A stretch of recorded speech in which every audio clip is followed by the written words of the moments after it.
Welcome to another episode of the Steal a Moment podcast with me, Michael LeBois. Today's guest is Colton Ramey. He is an entrepreneur, musician, all-around awesome guy. We talk about what's required for inspiration, what we both look for in artists, everything about life in general, how we got connected, what kind of motivates us into this world, especially in this time of uncertainty and unsureness as the world continues to change. Colton and I met through Push Digital Marketing, which has been awesome. He's been getting some push from that, as well as a new project that he has starting up that we talk a little bit about in this interview. It's been kind of cool to get to talk to some different musicians all across the country. Colton's based out of Iowa and Florida, but he travels all over the U.S. with the job that he does, that he explains. He works in security, home security, sales, and development. But also, he's just an amazing person. We talk a lot about mental health because we actually recorded this episode on National Mental Health Day. And found out that it was just a good time to release this episode right before Halloween. As you guys see, the apartment's decorated for Halloween. It has been for the last couple of episodes, but you guys will get to see it on and off. Also, we'd like to thank Push Digital Marketing for helping this podcast pick up some of its guests lately and help us grow the brand a little bit more. They've also added Gunpowder Empire to the roster. So we'd like to thank Adam Ramey of Dropout Kings and Push Digital Marketing for that. If you guys haven't yet, please go and listen to the new single Through Bloodshot Eyes. As of the recording of this intro and the release of this episode, we will be starting filming of the music video this weekend. Also, guys, if you're watching this, about 60% of my viewers are not subscribed to the channel. So I'd love you guys to subscribe to the channel. My goal is to hit 50 subs by New Year's Eve. I'm currently at 33. I picked up one in the last week, so that's fantastic. But yes, please, like, comment, subscribe. That's how this channel grows on YouTube to help continue to grow this brand and really develop this show as a whole. Also, I want to hear from my listeners, the people who listen to the show, the people who watch the show. What can I do to make it better for you? What can I do to help improve? I want to hear from you. Tell me what you think, what you want to hear. How can I make this better? How can I make this show something that you want to watch every single week? That would be fantastic. I'd love to see it in the comments below. Reach out to me on Instagram, on Facebook. I'm available to listen to DMs and figure out exactly what you guys are looking for. I may not be able to respond to everything right away, as I do have a day job, another job on top of that, and just trying to figure out how to keep everything afloat. But I do my best to respond as fast as possible and figure out exactly what you guys are looking for. I'm also thinking about doing like a YouTube channel shout out every week. Some of the creators that I enjoy, both big and small. And it's kind of a fun way to attach another program to this one and see. I'm sure I'm probably going to have to ask for permission before I do that. But I'm going to look into that and see what comes of it.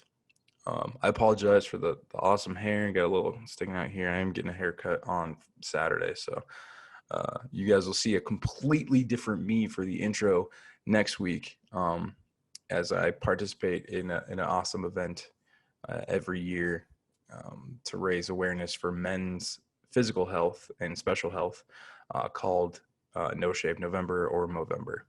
So speaking of a great guy and a great cause and someone that you guys should really listen to, Colton Ramey and I would like to steal a moment.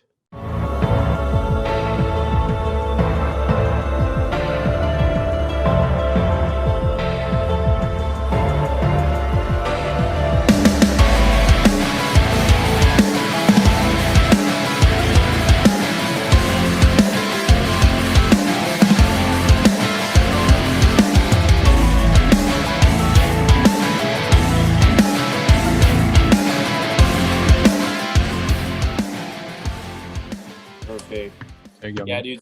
In Iowa, they just went through this huge about 2 months ago. It's called a derecho. It's like a straight line windstorm, Oh and it man. knocked everybody's internet out. It's kind of like a land hurricane. So like we have no internet here, so I'm relying on cell signal. It's crazy. Okay. So might have been why, but It's all good. I got you now, man. So cool. yeah.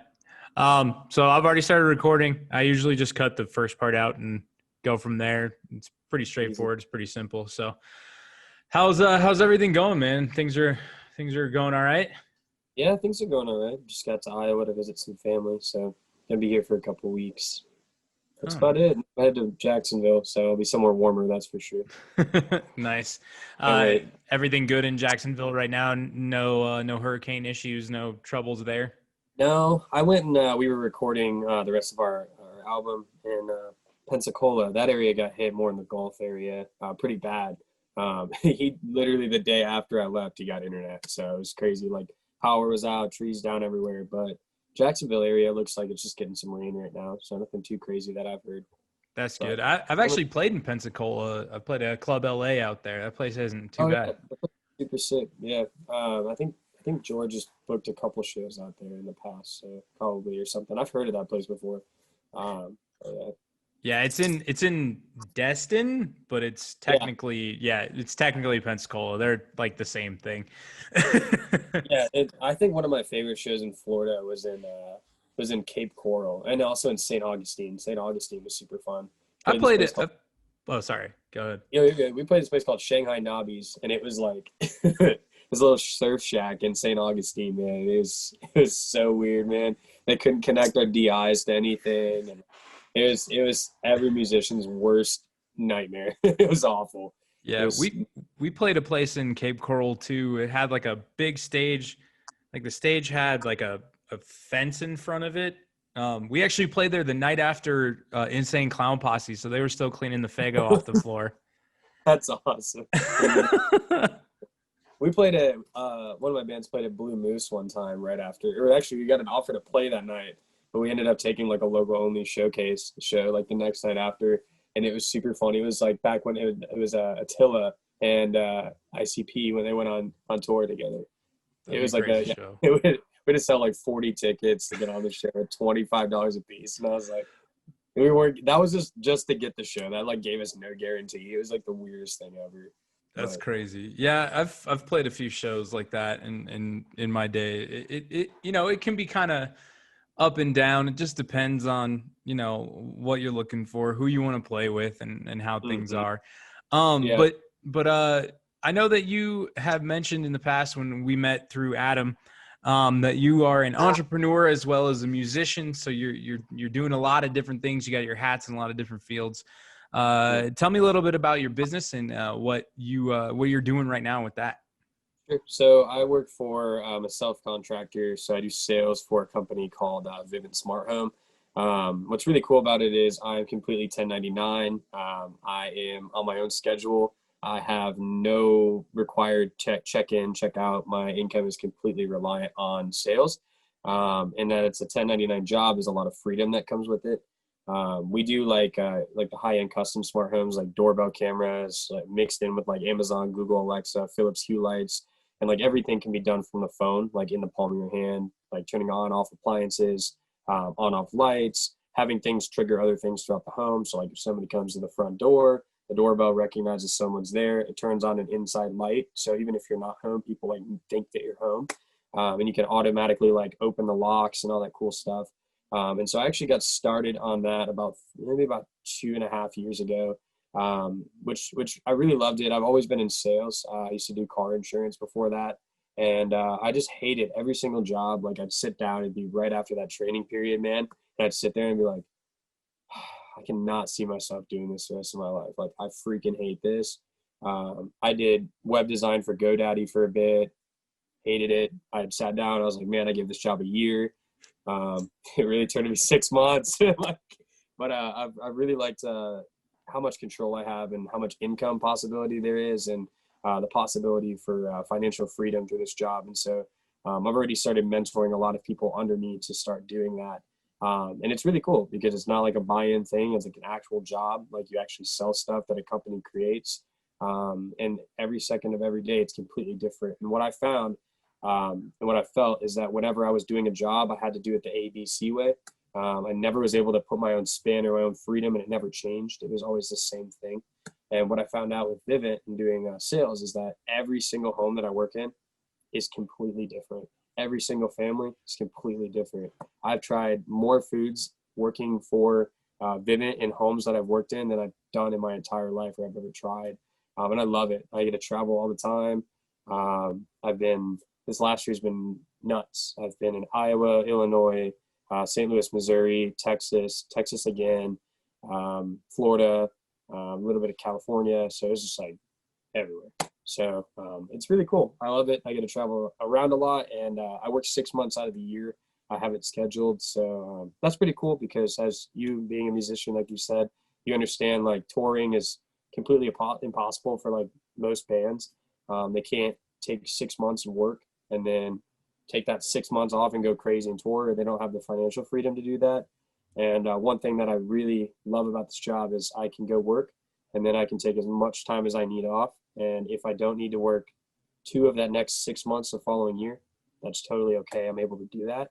I don't have to like quit 9-to-5 jobs all the time and quit little dead end jobs all the time just to get through with my bills back home while I'm on the road. So it's really cool. I love it. And it goes hand in hand with music. I meet new people. I show them our music all the time.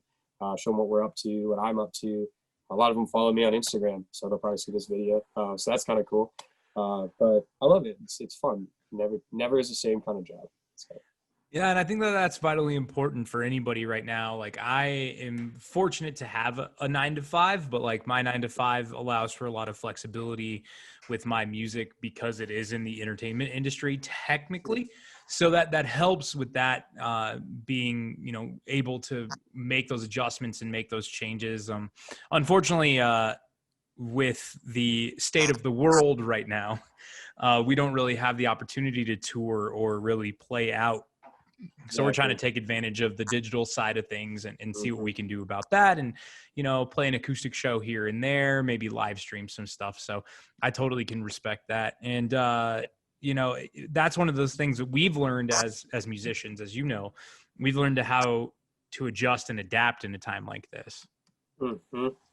Yeah, more than I think, and as most as probably anybody, as musicians, we're like, especially ones who are like using this as that little get me up when they're having a hard time, and music is like their scapegoat from all their problems. It's just really hard right now. You've got nobody playing shows. A lot of bands are like kind of trying to figure out what route they want to do to release stuff, what platforms they want to do things. If they want to do live shows, if they're able to, like, it's a whole different spew of things going on. So a lot of people are struggling right now, for sure. Yeah. Speaking of struggling, full disclosure, I've had one of those days today where just like nothing seemed to be going right. Just a big struggle day. And, not having the option of playing a show tonight, not really being able to pick up my guitar like I want to in certain situations just today, because I was crazy busy leading up to this, so you and I have talked about this, but I want to kind of go down this vein a little bit more. You've talked a lot about being a mental health advocate, much like myself. And I can tell right now in this time frame of things, like we are kind of seeing the struggle with this isolation period and with us having to kind of keep ourselves distant and not be the social people that we are as human beings. It's really difficult right now. So talk a little bit more about how you are, your mental health advocacy and things like that. Yeah. So that's completely true. I mean, I even like, as somebody who's trying to be more and more self-aware on what's going on, I completely agree that a lot of people are going through some of the hardest times right now. As musicians, a lot of times, like, we're pretty dang social, like our social meter is like always broken and recharges really quick. And I think one of the hardest things for me is right now, I can't play shows. I can't go out and just see live music. I can't do any of that. And it is for, I feel like, a safer reason. There's a higher reason that we are able to. So I'd rather not be selfish. But at the same time, it's been hard for me, even, somebody who's trying to always find what I'm feeling and analyzing how I'm feeling, and being more aware of those feelings. But how I got started with mental health advocacy is I lost a few friends growing up, really young, in middle school. And I actually had always had kind of some problems growing up with my father and the way that I was raised, and kind of like just an unbalance of things. And so early on, I had tried to take my own life. And so after losing those friends, I kind of was just fed up with, I feel like there's nothing left for me. And I just felt like this emptiness, this void. And I was in sixth grade. And what's crazy to me is I feel like we take it, and after I got through that process, I started realizing after healing and seeing therapists, that we don't take young lives seriously when it comes to the mental health thing, and we don't know how to handle it. And I felt that it was in seventh grade my mission to learn, and grow and study why people are the way that they are, because I just want somebody, if there's some way that I can reach out to somebody, or learn how to help people in an age demographic that we're not used to helping, I feel like I could be that person, and I want to be that person, because there's so many young lives that are lost or try and attempt to take their own lives. And so I started looking into different organizations, and I kind of just did my own thing and just tried to be readily available for people, just even to talk to and be an open ear. A couple years later, I found out about this organization called Hope for the Day through a buddy of mine, and he kind of told me what their mission was. And right before this, I'd saw August Burns Red with my brother, the first like super like hardcore metalcore concert. I was like, wow, this is sweet. And then I just remember going to their booth after, and like what they were talking about resonated with me so much. And that's when I decided, oh, I want to do something that shows this through music, that supports advocacy through music. And so I found Hope for the Day. And ever since then, I created a little slogan with myself, that kind of was like my standpoint. And it was, through melody comes clarity. And I felt that always through music, I figured out how to get past things. And so with Hope for the Day, the coolest thing is that they associate strictly with artists and musicians. They've been at Warped Tour, and they're based out of Chicago. So, you know, the Chicago Warped Tour is huge with Hope for the Day. And so I reached out to become part of Hope for the Day. They went and put me through, and gave me some resources on first aid mental health awareness. And so I went through that process, and I just remember it was probably some of, if you've never done it, even if you're not like, you know, your path isn't to go into mental health, I feel that it's one of the best courses you can take. I learned some things that I thought were like weird to say to somebody in that state of mind, but they told me why it's important.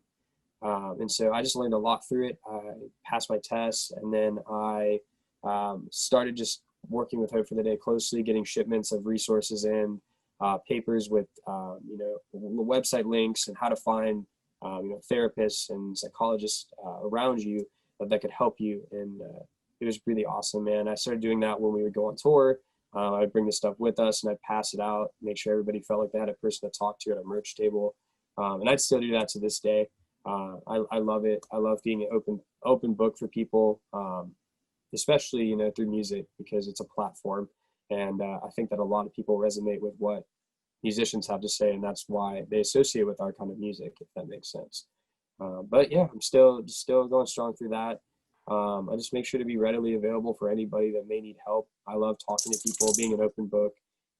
Like I said, that social energy meter is just always there. So especially now, I always tell people, if you're struggling and you're at home and you have nothing to do, and it's getting to you, it's eating at you, and financial situations aren't the best, my inbox is always open to anybody who may need help, or just somebody to open vent to. And you know, that's just what I want to be here for. Definitely, man. And I greatly appreciate that, because I know how important that is. Myself, my story a little bit on that end. I lost my brother 10 years ago to suicide due to mental health issues and problems like that. And I mean, there were other extenuating circumstances, but the mental health side of it was exacerbated by choices that he had to make to help himself feel better, which didn't necessarily fix things. So I became associated with a group called, oh man, why is it jumping out of my head now? Music Saves Lives, I believe. It's an LLC based here in Denver, and we do Break the Silence Music Fest in Fort Morgan, Colorado, which is on the eastern slope of the state in the Prairie Lands. And they have bands from like Thousand Frames, which is a band here in Denver. They've brought in a few bands from out of the state. Three Pill Mornings played it a couple times. So it's a cool experience, but I've been able to MC and share my own experience through that. And I've worked with the Yellow Ribbon Foundation and the U.S. Suicide Prevention Foundation. I've done a couple walks with them through with my sister and a few other family members. So it's nice to know that there are companies and organizations that want to use their platform to help and address those situations. And it's fantastic that you're involved with one of them. For those of you who want to look up the information for Hope for the Day, it is at hftd.org. I'll make sure that that's in the description below of this video and in the description of the audio podcast if you guys are listening. I think it's very important. Their mantra is something that means a lot to me, which is it's not okay, or it's okay to not be okay. And, we talked about this as well in a Instagram conversation. That message kind of resonated with me a lot through Memphis May Fire's That's Just Life. Mm-hmm. It's one of the final images of that music video is Maddie Mullins holding the sign that says that. And I'm sure that probably has some connection with Hope for the Day. And those things resonate with me. Also, if you probably already know this, but today is actually the day that we're recording this, October 10th, mm-hmm. is National Mental Health Day. So it kind of, it's all fitting kind of strangely in a weird way. Yeah. This is like the third rescheduling for this interview. So it worked out in that's kind of a cool way. So, yeah, but it's actually one of my favorite music videos by Memphis May Fire, by the way. So that's pretty cool. Yeah. Oh, definitely. And those guys are, the thing about it is like, they fit a genre that a lot of people don't expect them to fit in. Like, yes, they're Christian. Yes, they have their faith. Yes, they present it in a really interesting way through their music, but you don't have to see that in every song to understand that there's a powerful message behind their words. And I think that that's one of the things about that particular genre that a lot of people don't pay attention to, is that it's not about the God complex in those songs, for a lot of people at least. And for me, it doesn't, but there's an empowering message within them, even if you remove the religious aspect. Mm-hmm. Yeah. And I feel like a lot of bands that, there's a lot of bands that may push that on people and that's what turns them off from it. But at the same time, I think Memphis May Fire was one of those bands for the longest time, I didn't even know their standpoint on that. I think Devil Wears Prada is another one for another one, and Under Oath as well. But they recently broke that barrier. So I was like, well, I didn't even know, I just enjoyed their breakdowns, man. Yeah. And I mean, being a vocalist and a lyricist myself, that's where I direct my focus a lot of times with music. Speaking of that, what do you look for when you're looking for new music or something to try and inspire you? Because I don't think enough people talk about that. Yeah, that's a really good subject. That's actually, I've never been asked that. Man, my music taste is so eclectic. It's all over the place. Like, I grew up in Iowa, so I grew up on like old country, man. And then I don't know what it was, but growing up, I jumped right into like Linkin Park at the age of like 6 years old, man. I was how it's done. Like, my grandmother was like anti-metal, and that's who raised me. And so like my uncle's in the Air Force, and so he's listening to like ABR and like all these hardcore band, Lamb of God, like deathcore, metalcore, and like I was like, whoa, you listen to this? And he goes, yes. And we started like, I was like 10 years old, sending back and forth music. And I think that like what I look for, it's kind of hard to, man, that's a really rough question. I think I just want something that resonates with me internally when I listen to it. When it's hardcore or metalcore, man, I just want to hear some sick breakdowns. I want to hear something punchy, and sometimes I just love that clean chorus. I think it's just got to resonate with me internally. Otherwise, it's just, I don't know. I'm weird, man. Sometimes I'll throw on something super super crazy and intricate, and then I'll jump to the new MGK album, and then throw on some old school Lamb of God. Like, you know, this is like, my playlist is so all over the place. I just want something that I love, something that catches my ear, and maybe that's a weird way to, dumb way to answer that question. But if it doesn't resonate with me, man, I don't know. One of the biggest examples like right now is I'm not a huge MGK fan. I'm really not. But that new album is just, I think it's money, and I might get hate for that, but I think it's awesome. I think it's great. That pop punk record's filthy, man. That thing's great. Oh, good. Like, everybody's like, this isn't punk. I'm like, no, yeah, of course it's not. This is pop punk, man. This is some good shit. Like, you know, I love it. It's filthy. And he did it in the right way. I feel like even that extended track where he went back and threw back to like some Misery Business by Paramore, and like, I don't know, it's just pretty cool. And I feel like for Travis Barker to play drums in your whole album, you got to like have some sort of idea, and he has to like what you're doing, being so freaking awesome as a drummer, you know? Yeah. But that's just a prime example, you know? Most people are like, a lot of people I know love it. A lot of people I know hate it. I went into it neutral. I was like, yeah, I'll hear it out. I liked a couple of the songs that were released first. I listened to it all the way through, and I was like, this is genius. This is awesome. I love this whole album. And very seldom do I love a whole album. Like, you know what I mean? I feel like you probably know the same feeling. You know, you throw on an album, you're like, okay, I found these like 3 songs that I love, and then the rest of it, it's all right, you know? And there's no disrespect, it just doesn't resonate with me, you know? And I think that this whole album, I was front to back. I was like, I could listen to it all. That was just kind of like the Bless the Fall album, Hollow Bodies. I love that album so much, front to back. Could play it every single day. But then some of the other ones, I was like, yeah, there's a couple songs here and there I love, you know? Yeah, and that's totally it, man. Like, I'm the same way. I mean, there's a few albums where I can go top to bottom, left to right, and listen to the whole thing from top to bottom. One of those records is actually, speaking of Misery Business, is Riot by Paramore. I can go top to bottom on that. 100%. And that album slaps from beginning to end. And I if I'm feeling really, you know, kind of crummy and just want to do something for fun, I'll throw that on with the headphones and play the whole track, play the whole bass and that whole thing. I really want that album on vinyl. Like, I think that would be the best vinyl album to just blast. Oh, that would be dope. I wonder what it would sound like. I think it would probably have a good vibe off of vinyl. That'd be interesting. Are you a big vinyl guy? Like, is that something you've gotten into recently? Something, to be honest, no, I'm not going to be that guy. It's just, oh yeah, I love it. No, I've really been into it. But recently, I think that the thought of, I've just been trying to get more in tune of like mindset and being in like the best state of mind as possible, especially like with all this going on. And I just, man, the other day I was at this place we were in Austin, Texas. It's called the Oasis. It's like a big lookout that goes over like Lake Travis, and it's stunning. It looks like you're in like a foreign country. And it was this little record store in there. And I just like the whole time I was like, oh yeah, this is like breathtaking. This is awesome. But my favorite part every time I've gone there, I want to go to the record store every time. And it's just the vibe. It's this guy who just loves his vinyl. He loves what he's doing. He could care less if he makes $10 or $500 or $5,000 a day.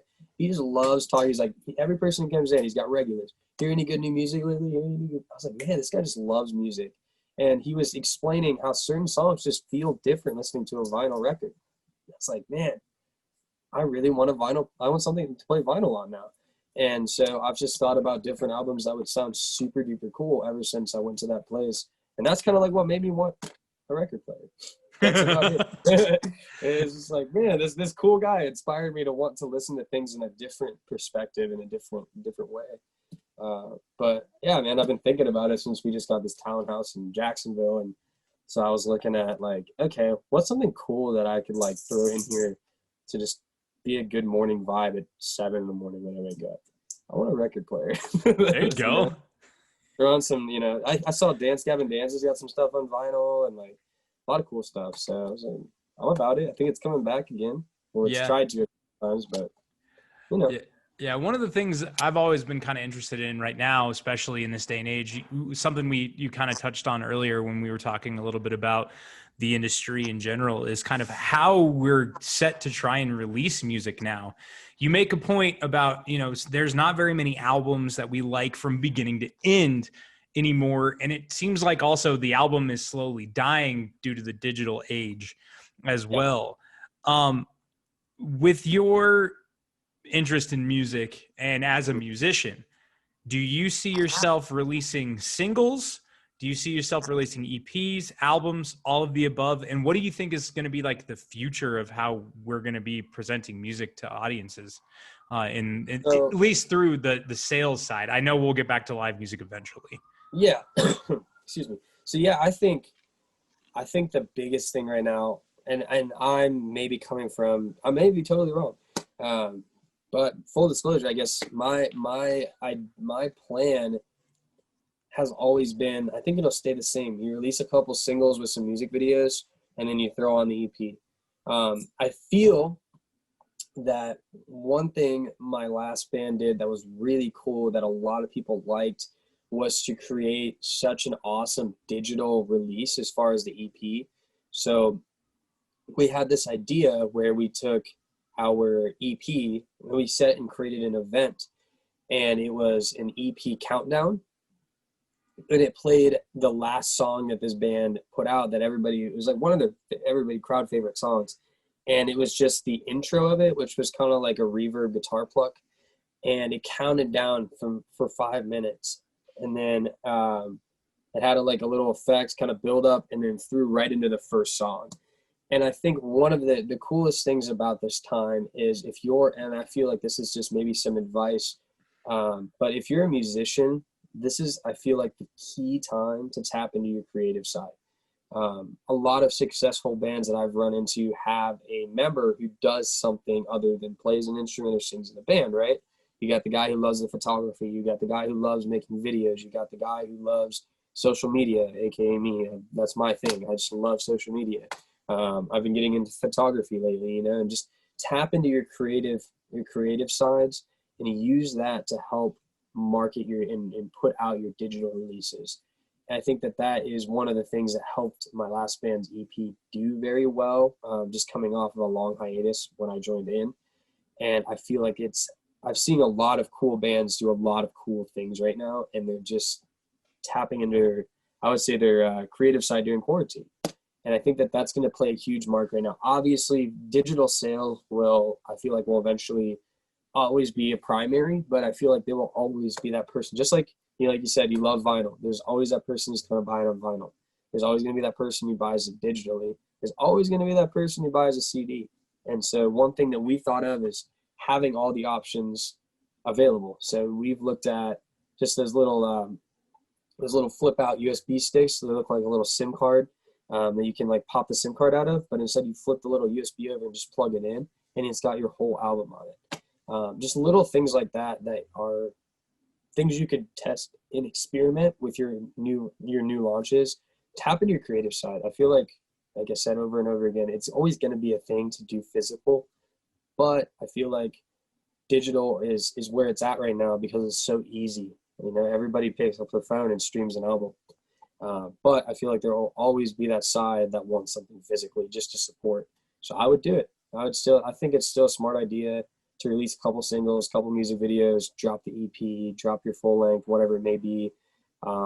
Just make sure, I think one thing that we're doing right now is we were supposed to be doing a lot of stuff in May, but COVID hit. And so immediately, George, Corey, and I were like, dude, we gotta be creative during this time. Who knows how long it's gonna last? We have to do something to keep creating content and creating stuff for when things get back to normal or when things are starting to go back to normal. So we have that momentum. And it just immediately, all three of us were like, we got to do it. We can't slow down. We can't blame something else. We may never get to play live shows again. Who knows? That's maybe something out there that could ever happen. But how can we get around it? How can we break the barrier? I think one last thing is that a lot of bands go through the pop off so high level, come through some of the craziest times of our country. And so right now is one of those times. So I'm just waiting, to see who comes off of this on top, who puts all their effort forward, who does something super creative, who changes the game, and that's what it's all about right now, is using your passion, loving your passion, doing it for the right reasons, and just changing the game. Do something new, creative, tap into it. That's awesome, man. I couldn't agree more.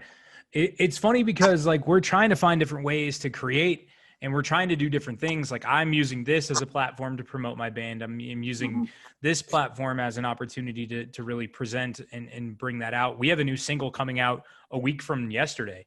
That I thought you post about that, dude. yeah, we're pumped. Congrats. Like this track, thank you. This track is money. Like this, I am not gonna lie. This track legitimately is the best piece of music I think I've ever been a part of in my life. Like I'm so proud of this song. And Awesome. and it's crazy because we were gonna record it in April. We ended up waiting 2 months, and the 2 months that we waited created this masterpiece. Like we rewrote the entire lyrics. We rewrote some of the major guitar parts. We rewrote the drums. Like we kept the core and the soul of the song, but everything came together just at the right time. And we hit studio, and I remember listening to the first basic mix that our producer Taylor put on it. And like, I remember there's a picture, and I think it's on my Instagram and his Instagram, of me just standing there with my head up and my hands in my pockets and just smiling and like feeling the emotion of what was coming out of the words that we wrote and the music that we put together. And I got the final master back like 3 weeks ago, and I've played it for my girlfriend. I've played it for some friends. I had a guy who didn't know I was a vocalist in a band at a party a couple weeks ago. Like it was after a wedding. He goes, "Is that you singing?" And I said, "Yeah." And he goes, "Isn't that always the funniest question?" "Yeah." Like, I mean, it's me. But they were like, as soon as this releases, like, send me the link to Spotify, send me the link on Apple Music so I can get that track. Like, I want that track to give to people, to show people.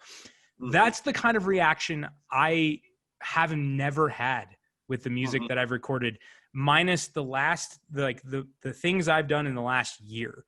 And to me, that tells me that the maturity of myself, the fact that I'm more confident in my voice, more confident in my music skills, something changed in that time frame. Like I've been a musician since I was 12 years old. I got my first bass at 12.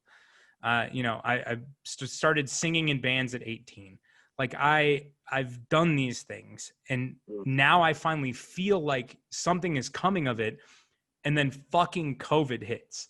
And like, so we have to. I think like everybody had that exact feeling. You're like, oh, serious. Like, yeah, we had some really cool stuff, like ready to go, and we are just super excited to just say what was gonna happen. And obviously, I'm not that big things coming soon guy, but man, we had something really awesome. And obviously, it's getting put into the schedule. But man, it's just like I saw this, and then I saw all these tours canceling, and I was like, no. Well, and then on top of that, there's so many good shows, like combinations of bands you never thought you'd see together. I had tickets to like I Prevail and Issues, August Burns Red, Veil of Maya, Killswitch Engage, like all these shows that were together. Like August Burns Red and Killswitch together would have been money. Veil of Maya, I Prevail, Issues, Dance Gavin Dance, and I want to say someone else. They were on another tour. Like it was just like these amazing tours were like 2020 was the year of dope tours, and they all got fucking canceled. For sure. It was super. I saw the other day too. Speaking of all these weird like musicians coming together, I saw a photo the other day.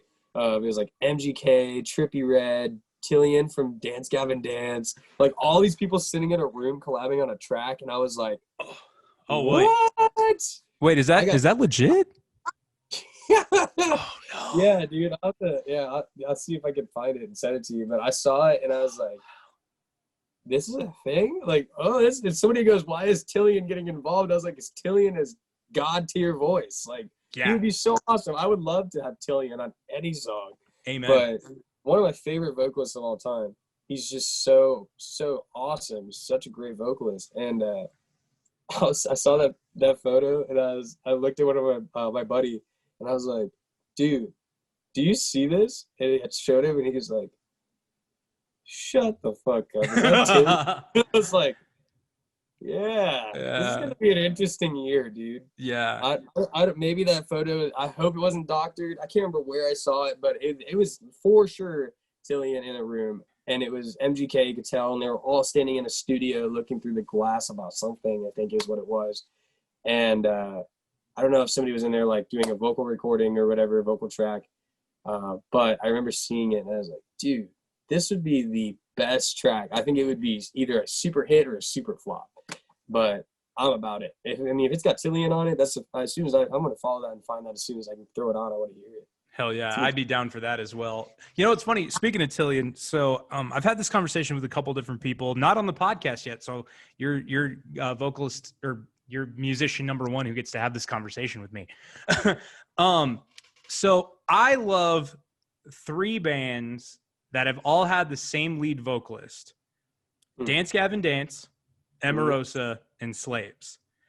But I like the guys that replaced him better than him. Yeah, we've had this conversation. So it's funny because I think Johnny Craig has an incredible voice, and the dude's got mad skills, but he's garbage human. Yeah, no, absolutely. But man, like Matt McAndrew, Tillian Pearson, and Brandon Walden, and even Kurt Travis. Like all 4 of those dudes are money vocalists. Royal Coda is fire. Like, dude, I honestly that new Slaves album is so good. It's so my guitar player put it on, George, and he was like playing it, and I was like, dude, wait, is this like, at first I heard a song and I was like, is this The Weeknd? And he goes, no, dude, this is a new Slaves album. I was like, hold up, what? This is so good. And then he played another song. I looked at him and I was like, is this Slaves again? And he goes, yeah. I was like, love this song, dude. I was like super afraid. And maybe that's like naive of me, but I really loved, I just loved old Slaves and, you know, Johnny Craig Slaves. And so I was like, I don't know where this band's going to go after that. But his new album is super good. Like my favorite song on that is definitely "Talk to a Friend." Oh, dude, that track is amazing. Eye Opener is really good. It's Eye Opener, right? Yeah. Yeah. They had a video for that one as well. Yeah, that one, I haven't seen the video for sure, but I have. Kind of in the round. It's kind of cool. I've noticed a lot of bands are doing a lot of new cool music videos now. One thing that I think would be really cool for a lot of bands to maybe do again is the whole one shot thing. Like, where it's just one whole shot the whole way through. Oh, it's that'd be not kind of like, dope. dude, there's a band in Milwaukee that did it really well. I feel horrible not remembering their names. But my buddy Eric Dollister filmed it, and it was so good, dude. It was just a whole walkthrough of the house, and it was like continuous shots. Issues did it recently with Tapping Out. Okay. It's all one shot. Yeah, or like what is it? While She Sleeps. They did a song, Silent Speaks with Ollie from Bring Me the Horizon. And that was a one shot where it was just like one whole thing the whole way through. And I think that's one of the hardest music videos, I think maybe, and I'm not a videographer, but I think that's one of the coolest, but I feel like it's one of the hardest to film. Like, because if you screw up one take, you got to start all over again. So, but I've seen so many cool music videos come out, and I think that I'm excited to see. I saw new Fit for a King's new music video. And man, they can never go wrong. That record's fire. If you haven't listened to the whole thing yet, that record's really solid. I have it. It's I heard when they dropped that new music video, I was like, wow, this dude never can write a bad song. But I haven't listened to the whole album yet. I want to. That's probably what I'm going to listen to tonight. Another band you should check out is a band out of Sweden called Noija, Noija. They just released a new record last month that is really, really good. And the whole album is a concept album on mental health. Dude, that's actually super cool. Let me see if I can find the name of it here. So actually, it's a funny story. So showing tattoos here. So on the back side of here, I had a concept album, man, and I padlocked it up. And so that was my thing. That's all. Yeah, I got it. You were saying it right here, and I was like gonna pull. Yeah, sweet, perfect. That's like, sweet, dude. Yeah, they're fire. Swedish band can't go wrong. No, not And they have, I think they have 3 videos out for it. They released 3 songs back to back to back. And the 3 videos tell a story together. So that's something I've always wanted to try and do. We're actually shooting 2 videos for the 2 singles we're releasing this year.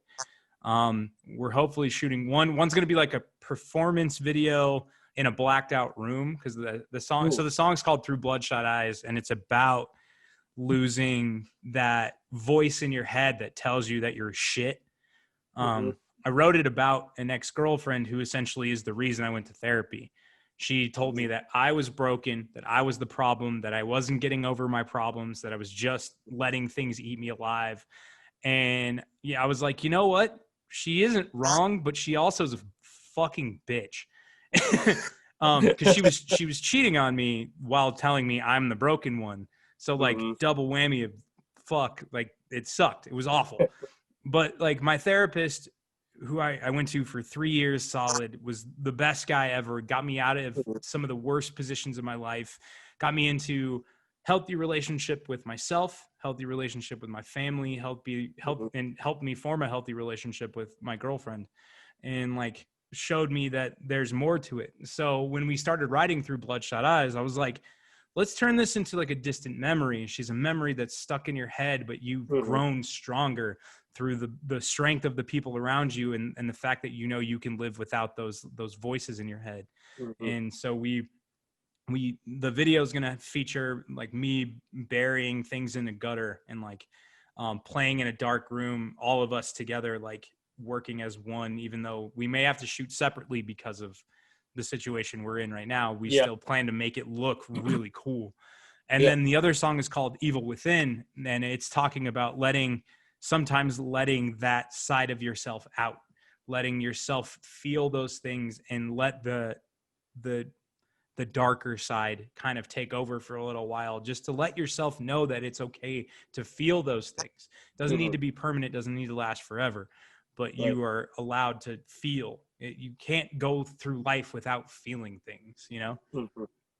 That's awesome, dude. Yeah. I think one of what you brought up to bring up a point, that even filming music videos to do some of the things right now is so, it's got to be so planned out. But I feel like as musicians and artists, we need to tap into our creative side. That's a really good point, that you have to like even film individual people, you know, and keep that like distance going. And it's so crazy what we have to do now, but that's awesome, man. I'm glad you're releasing 2 solid ass songs with some dope ass videos, because that's all I've been looking for right now. I hope to some days I pull up social media, I'm like, is somebody gonna release something baller today or what, you know? And so last time I turned it on, the music video was like I said, the Fit for a King, and before that was the MGK album, and I saw somebody shared it, and I was like, no way. Like, this is awesome. And so I get excited now just to see any of my friends doing anything musically. I get excited when people are like, you know, usually I was like, I roll at the big things coming soon, but I was like, man, my friend's band's gonna do something that's sick. Like, you know, I'm actually hyped now. Like, what's going on? Because I'm just looking for some sort of fix with one of my friends doing something to hear new music or something. And I'm excited, dude. I'm excited to hear your new stuff. I know through Adam's dropped some new stuff. They got a collab coming up right now. Yeah, dude, it's so crazy. Everybody always, so they were making fun, and Adam's gonna watch this. So when I first we've been following each other back and forth on, like, because I had a different Instagram before, but he followed me on Instagram. We were friends on the book, and his last name was the same as mine. And so I was like, and it's funny because my friend Dominic, like years ago, sends me a picture of his Instagram, and he goes, "This is your fucking twin." I'm standing on the right side of the road, fighting my way back home. Through bloodshot eyes, I finally see you were the problem with me.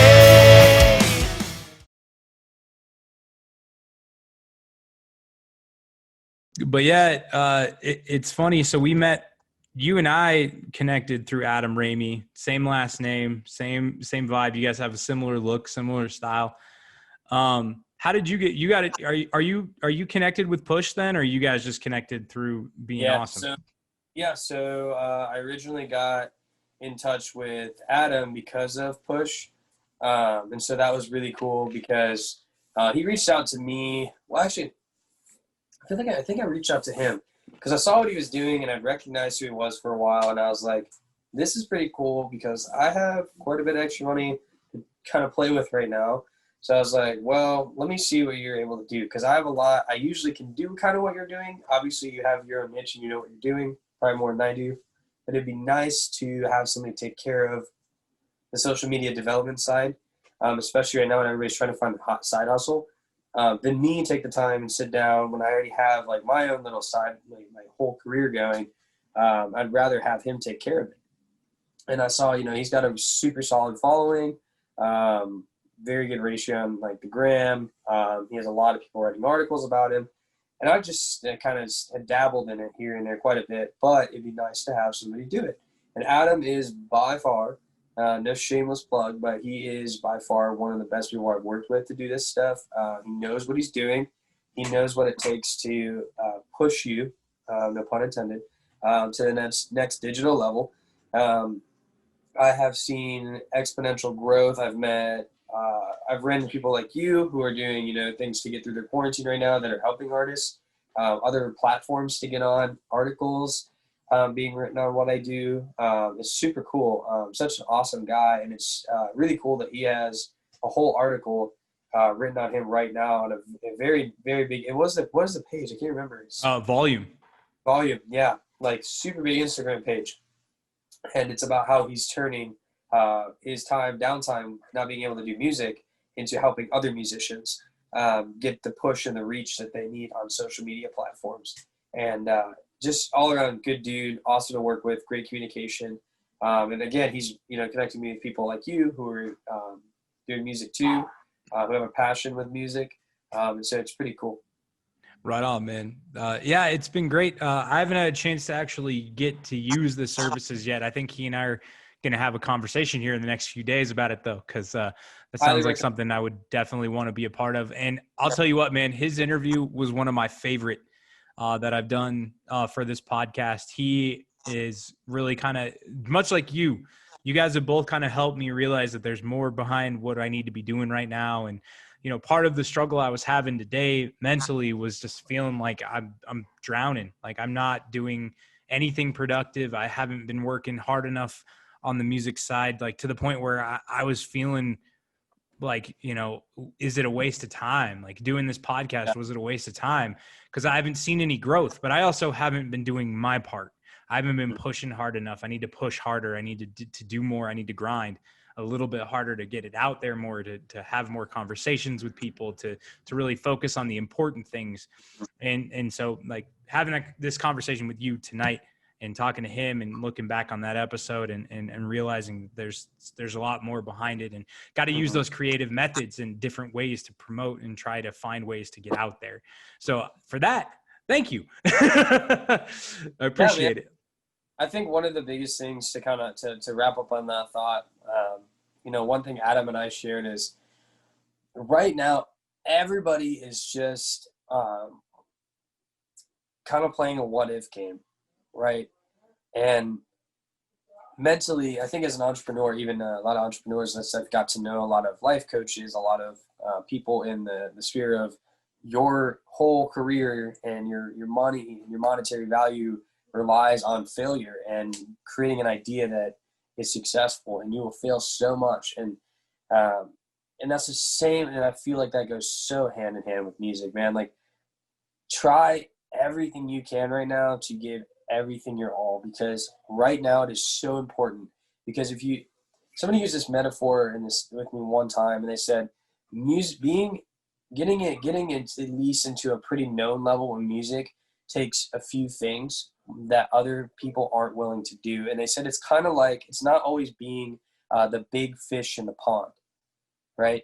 So there's all these fish in these ponds and all these other musicians, right? And they're all trying to do their own thing. But you've got that percent of the musicians who say they're in a band that really don't do anything. You got the musicians that are talented but have other things that hold them back. You've got the musicians that start to do something but get so freaking full of themselves that they ruin their whole career. You've got so many different issues with other people and other things where you think that you're such a small chance to make it, but what it really takes is extreme amounts of persistence and dedication and openness to try new things, to take feedback, to be told it sucks and bounce back, and to be told something's good and not let it blow your head up. And that, I think, is what it takes to be one of the few fish that stay in the pond at the end, right? That are the foundation and that create the new music, the downline of things to come in the future. You have to want it so bad that you're willing to take your desire and fuel productivity right now. You really just got to have a why that makes you cry, man. Like, you got to be like, this is the reason I'm doing it. This just gives me goosebumps every time I think about it. When I don't know about you, man, that like the biggest show I ever played, we opened up for Metro Station. It was freaking Nice. awesome. It was so fun, man. Like, we played with like Trey Cyrus, dude. Like, you know, Shake It, and like all this songs. I was like, man, this is awesome. But every time I just remember playing, and I remember the goosebump feeling of walking out on stage.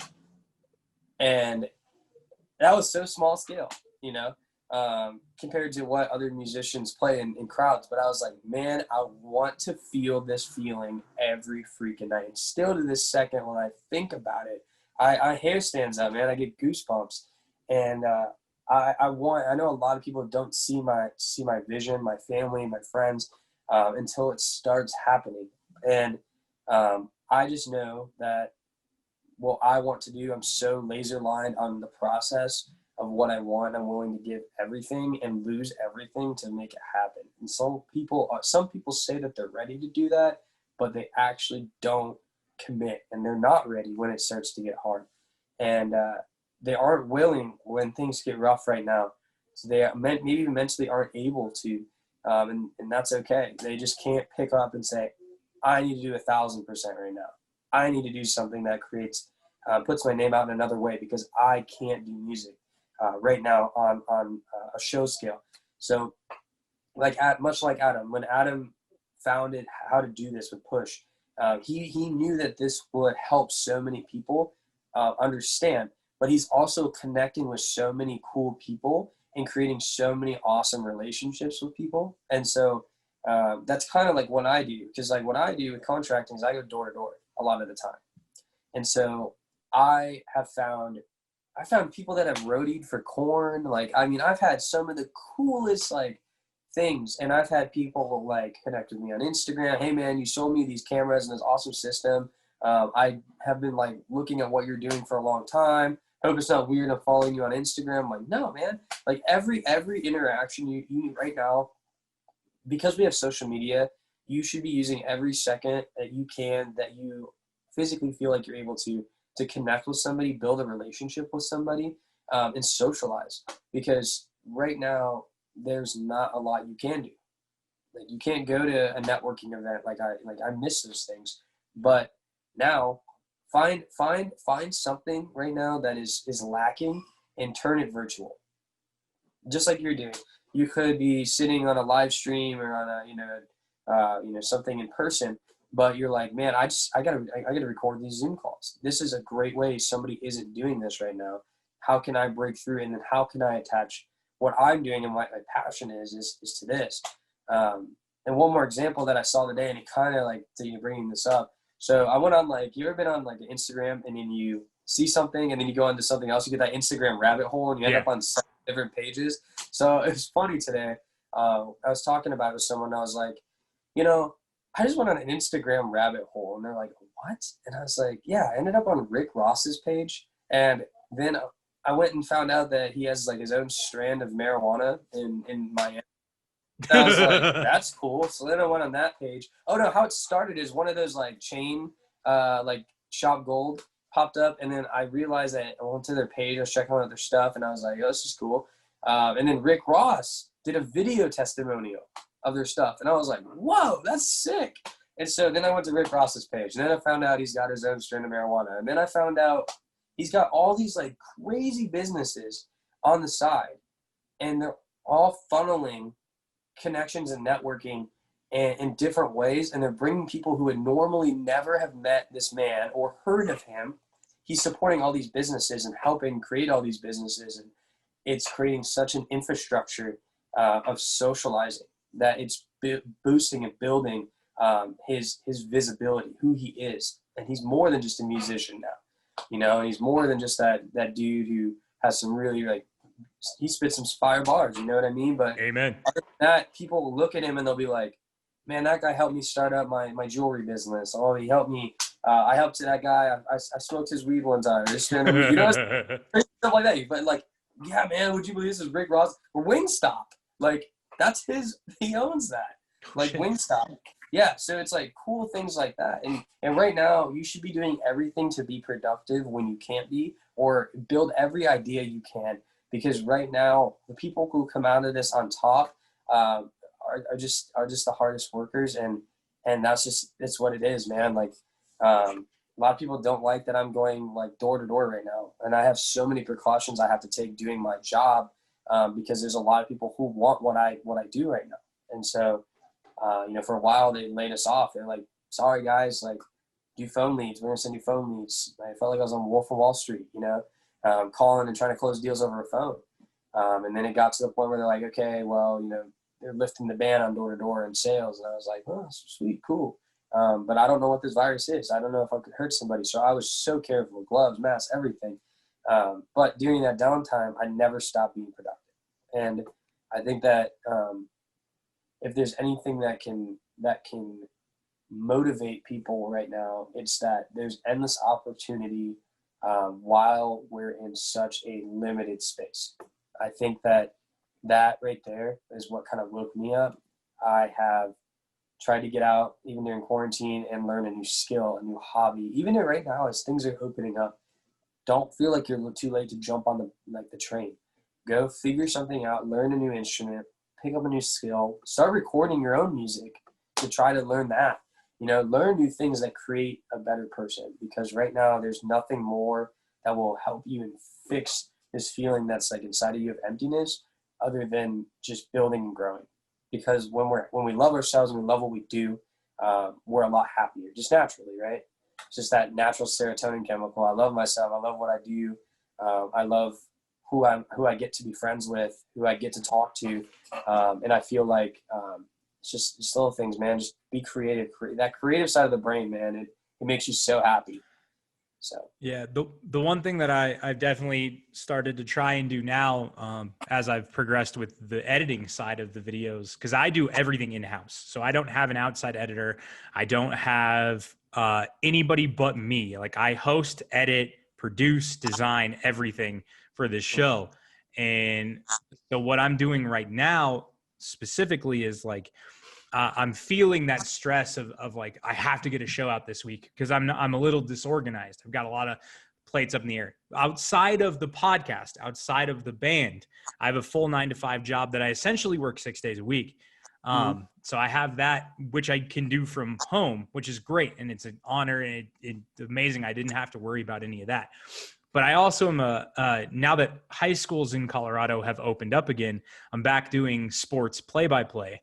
Like last night, I called a 62-12 blowout from one of the schools here in Denver. Guys absolutely demolished this. Yeah, so it was crazy. But like, I love doing that, and that's another thing that I add to my resume.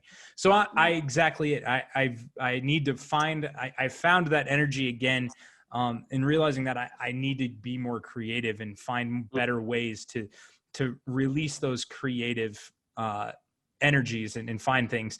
Disgruntled in some cases, because I feel like, you know, we're doing this for what, until you realize that you're doing this for yourself. You're doing this for your mental health, your mental well-being, and the value that you hold for yourself. With that being said, my good man Colton, throw down anything you want to promote, anything you need to push to the audience here. Let them know where they can find you, projects you have coming up, all that stuff, man. throw down right here. That'll be in the description below. If it's something I can throw up on the banners over here, somewhere in this space, let them know what's up. Cool. Yeah. Well, I am in a up and coming project right now. It's kind of been supposed to more so launch in May, but I can kind of talk to that earlier in the interview. So I'm in a band called Bloodthinner. You can find us on Instagram right now. There's nothing on the page. No big things coming soon. I'm not going to put that out there. We have been recording, and I'm not going to be that guy to tease something for 6 months. But you can find us on Instagram at We Are Bloodthinner. Is our tagline there. You can find me on Facebook, on Instagram at Bramathor Official on Instagram. Facebook, just Colton Ramey. You can find me there. Actually, I forgot. I changed my name on Facebook. It's under Dick Lavender now. So that was a thing. So you can find me on Facebook until 60 days from this video under Dick Lavender. That's another story. Other than that, you can add me on all social platforms. In my Instagram bio, I have a link tree. You can find all my socials on there as well. Awesome, man. Colton, thank you. Despite technical difficulties, we managed to make it through, my good man. Yeah, yes, we I appreciate your time. We'll have to talk again soon when Bloodthinner's up and running and everything's going, and we'll have some conversations about that and maybe get those guys on too. Oh yeah, absolutely. And that sounds like a perfect plan. You're awesome, man. Well, thank you again. I to be honest, man, I needed this tonight. Yeah, so thank you man. so much. Well, Appreciate go out it. and keep crushing what you do, man. We are, as musicians and as artists, we're super thankful that you create this platform for everybody. And Adam created this platform to connect us together. You know what I mean? So thank Oh yeah, Adam, if you're watching, this is all your fault. It's all your fault. Thanks, buddy. My long lost All right, cousin. Colt, man. All right, brother. Awesome. Catch you later, Peace. man. It almost feels like someone else is living my life. 'Cause it almost feels